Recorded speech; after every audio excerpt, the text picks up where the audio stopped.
Okay, what's going on, YouTube? This one goes out to all the people that ask questions. And I think it was just one person. You know who you are. Okay. All right, I just want to have a quick shot of what I have set up right here. See, now red cord right here, red MIDI cable going into my EMX. Just to let you know. Okay.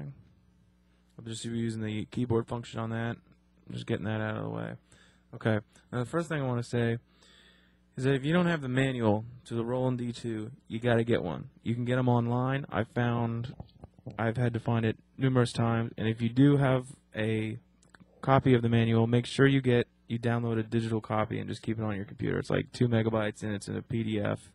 They're not hard to do. You just type in Roland D2 OM for operator's manual. And that's all you got to do. It's really easy. Not a big a deal, and you should definitely get that. The other program, and a program you should get if you want to get your MIDI data off of there, off of the Roland D2, because it runs out of memory. Well, I have that problem anyways. Is you want to get a program called Anvil Studio. It's totally free, and it works really well. I've only been using it for a few hours, and it just works flawlessly with the Roland D2. Okay. And with that, let's start answering some of these questions. Okay. Can you switch patterns with the D field? You can't do that as far as I know. I've never tried doing that, but mostly what I do is the Mega Mix function right here, where you press that, and anytime you switch, see I'm selecting different ones, anytime you switch, see, we're on A72 right now. This part, enter. This part will be on A73. Okay, the rest will be on A72. See that? And that's, you mix them. That's basically all you do. I've never done that where I've switched the actual pattern. Although I think you might be able to do it. I'm not sure. I know you can write. Like, let's say since this is A73 right here, and you wanted to write that for this button, you could do that. I've done that before, but that's actually kind of technical. You should consult your manual for that. It's not that hard once you get the swing of it, but I just haven't done it in a really long time. Okay, next question. The BD, the SD, the black letters underneath there. That's for the rhythm section. That's the slot, okay, for each percussion instrument.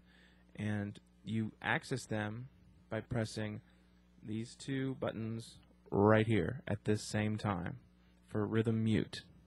I didn't know that up until about maybe a year ago. I had this thing for like 5 years before I knew that you could even access these things. It's only in one corner of the manual, so I just completely missed it. What you want to do, once you hit those, you can access these buttons. See, these are all the rhythm parts in the song. Okay, and you can change these around. Now there's a part in the manual that looks like it's a keyboard, and it has a list of all of the like a whole bunch of percussion instruments, and those are just for this right here. When you change it here, for patch rhythm B03, that's what this is on right now. See, B03 has a custom set list, B02 has a custom set list, and so on, A01, and that's what it means. You consult the manual and you see all the different things that can be put in for the snare drum. You can't interchange them though, but each one is tailored for different types of music. I think like A13 I think is for drum and bass or jungle, and then A12 is for drum and bass. Those are primarily the ones that I use. I mean, you can't exactly you can't change them. You can't change like what instruments are what. You just have to know. You just consult your manual and just look for each one.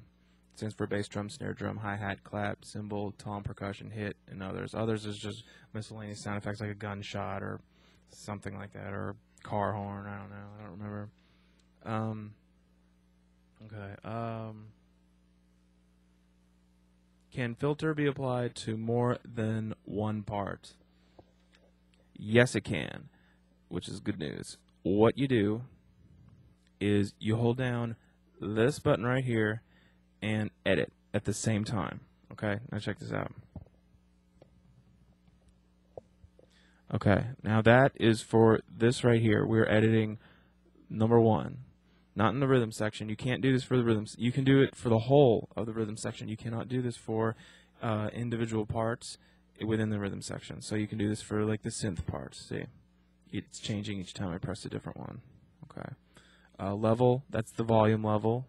And a little tip: make sure that they aren't all at 127. You can't have them all at the highest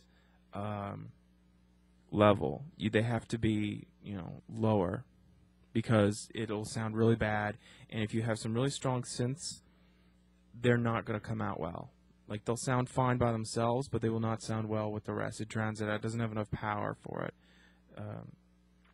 to play them. Okay, just a little side note on the levels. Pan, obviously left and right. You just move it. See, left, right. Okay. SFE. This changes the pitch. I don't know why they call it that. It was confusing to me, but it changes the pitch.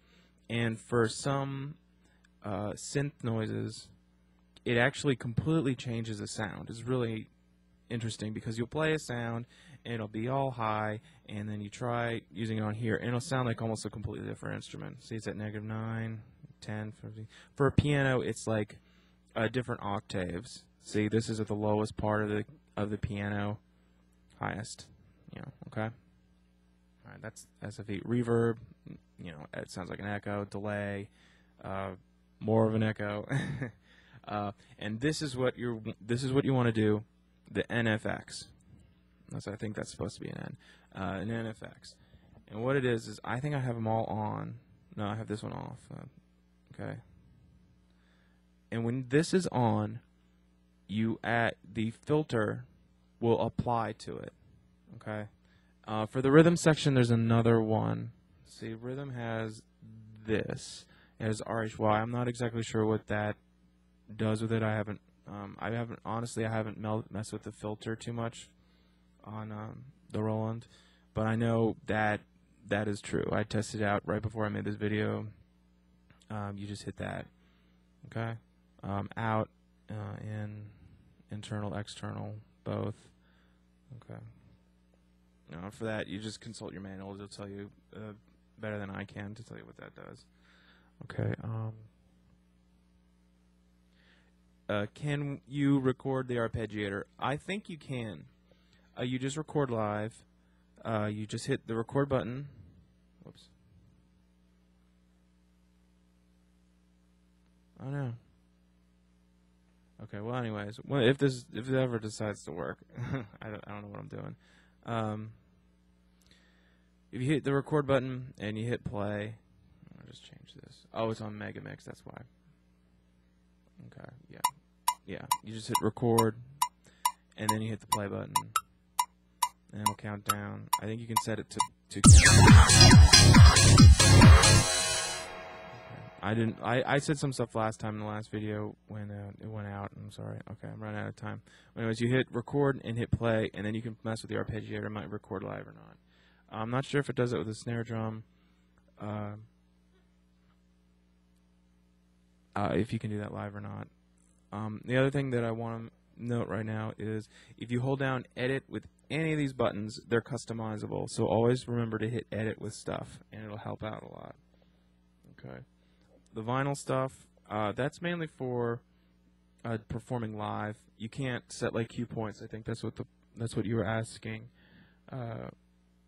That's basically what you can do. You can't set it so that like at pattern like 1.4, you can't have it go back. And the snare drum, I think you can have other snares. I don't think you can have like a bass drum going in there, but I'm pretty sure you can have other types of snares, like a higher snare or a lower snare, so it'll sound better for what the song's going. I guess that's it. I hope I answered all the questions.